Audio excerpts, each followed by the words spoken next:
Muito legal. É isso aí, pode tocar. Então vamos trabalhar, que o convidado de hoje é o Wagner Borges, pesquisador, espiritualista e projetor extrafísico e também autor deste livro aqui, Viagem Espiritual, e radialista também, que eu estava vendo o programa dele, muito legal. Tudo bem?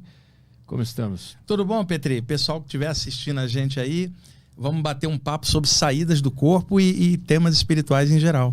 A gente estava conversando em off que isso aqui tem muito a ver com a paralisia do sono, né? E tu me explicou em off o que é essa paralisia. Vamos explicar para a galera que está vendo também, porque está bem ligado, né? Paralisia do sono e essa projeção extrafísica. Bom, Petri, é o seguinte, a paralisia do sono é uma expressão usada hoje pela medicina para aquela condição que a pessoa acorda e não consegue se mexer.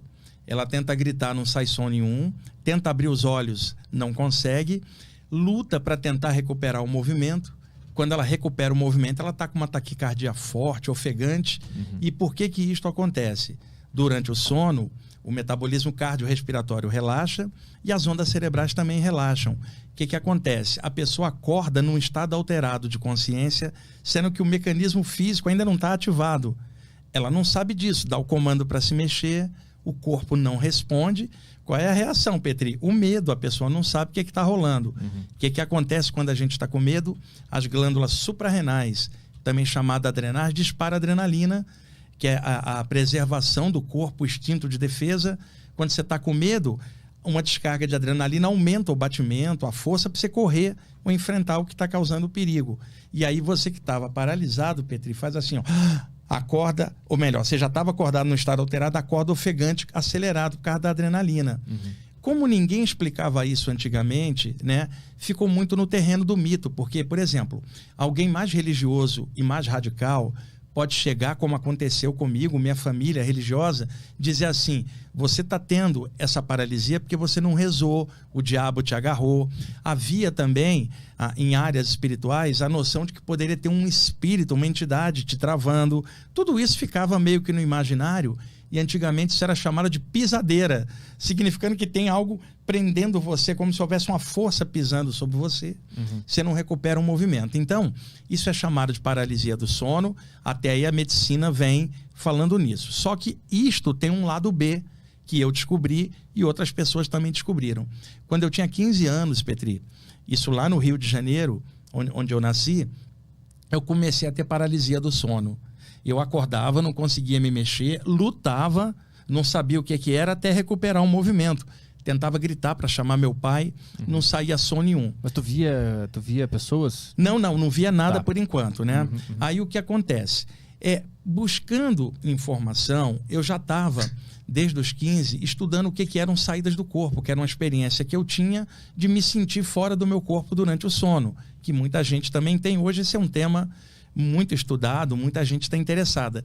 Mas a paralisia aconteceu 1 ano depois de eu estar estudando esses temas e eu ficava com medo. Até que uma noite, Petri, eu totalmente paralisado de novo, no meio da madrugada, eu desisti de lutar, porque aquilo me cansava, tentar mexer o corpo. Eu desisti e falei assim, eu acho que é o momento da morte. Eu vou desistir, eu vou fazer uma prece aqui que Deus me leve, eu não aguentava mais, né? E aí, a prece que eu fiz, Petri, eu tinha 16 anos. Senhor, eu não fumo, eu não bebo, eu estudo de noite, trabalho de dia, não fiz nada demais, tentando parecer bonzinho, né? E, de repente, quando eu mentalmente parei de tentar lutar para recuperar um movimento, eu me senti flutuando sobre o meu corpo humano. Parei e olhei, meu corpo estava deitado e eu fora, como se eu fosse um ser espiritual olhando o corpo de fora. Eu pulei rapidamente para dentro do corpo, Petri, apavorado, tá? Na noite seguinte eu acordei novamente paralisado. Aí eu usei inteligência. Eu pensei, ontem, quando eu parei de tentar me mexer, eu tive uma saída do corpo. Eu já sabia o que era, estava estudando o tema há 1 ano. Eu vou ficar quieto de novo. Petri, fiquei quieto, sem tentar me mexer. Eu aceitei a paralisia e fiquei esperando. Novamente eu flutuei para fora do corpo, parei no ar, olhei o meu corpo e falei assim, qual dos dois sou eu? Eu sou o que está aqui pensando, eu mexia minhas mãos, vamos chamar assim, incorpóreas, e não mexia o corpo.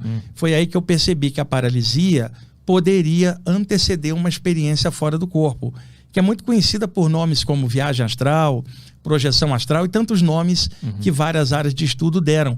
E aí eu comecei naquela ocasião. Cada vez que eu acordo paralisado, até hoje, Petri, eu estou com 60 anos, isso eu tinha 16.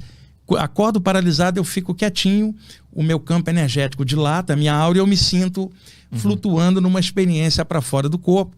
Aí eu fui desenvolvendo essa saída. O que eu descobri? A paralisia do sono favorece uma experiência fora do corpo. Só que, Petri, quando a pessoa acorda, não sabe o que está rolando, bate o medo. Sim. O medo dispara adrenalina, ela nem parou para observar o que estava acontecendo. Por exemplo, quem está assistindo a gente agora, a pessoa acordou, ela poderia fazer o seguinte: deixe-me observar o que está causando essa paralisia, estou tranquilo. Ela perceberia que antecede uma saída do corpo. Como as pessoas não fizeram isso, ela acorda, sente a paralisia, fica com medo, ela reage, ela não pensa. E aí ela desperta o movimento. Se a pessoa ficar quietinha e pensar calmamente em flutuar ou em dilatar a sua própria energia, ela terá uma experiência fora do corpo e vai comprovar isso que eu estou falando. Mas isso está acontecendo de fato ou é a tua mente que está fantasiando essa saída? É fato, porque não é um sonho ou uma fantasia. Você está tão lúcido ali quanto nós estamos lúcidos aqui. Você observa teu corpo deitado, você fala assim: eu sou o Petri, meu corpo está ali, esquerda está para lá, direita está para cá, baixo, alto. Caramba, eu estou fora do meu corpo. Não é uma ilusão. O problema é que a gente está dentro do corpo e usa o cérebro para raciocinar. Então não dá para imaginar com o cérebro como é que seria pensar sem o cérebro. Porque inclusive a própria ciência só admite que o pensamento é subproduto do cérebro. A saída do corpo mostra outra coisa, de que a consciência é uma coisa e o cérebro é outra. E que a consciência usa o cérebro como veículo de expressão. Isto então implica que um dia, Petri, quando o corpo cessar a vida e a pessoa sair de vez, ela vai continuar existindo e pensando. Só que quando a gente fala isso, muita gente tende a levar para o lado religioso. E eu não estou falando de uma doutrina, eu estou falando de um fato, uma experiência onde a pessoa se vê fora do corpo. E aí, na época, eu fui estudar o tema, a literatura que tinha. E tinha outros autores que falavam nisso. E aí surgiu um nome na área desses estudos, que é o nome catalepsia astral. Catalepsia paralisia, não é o nome que a medicina usa. A medicina vai falar paralisia do sono. Só que os livros de saídas do corpo começaram a chamar de catalepsia astral ou projetiva, significando você está paralisado num estado alterado da consciência, isso pode favorecer uma saída do corpo se assim você quiser.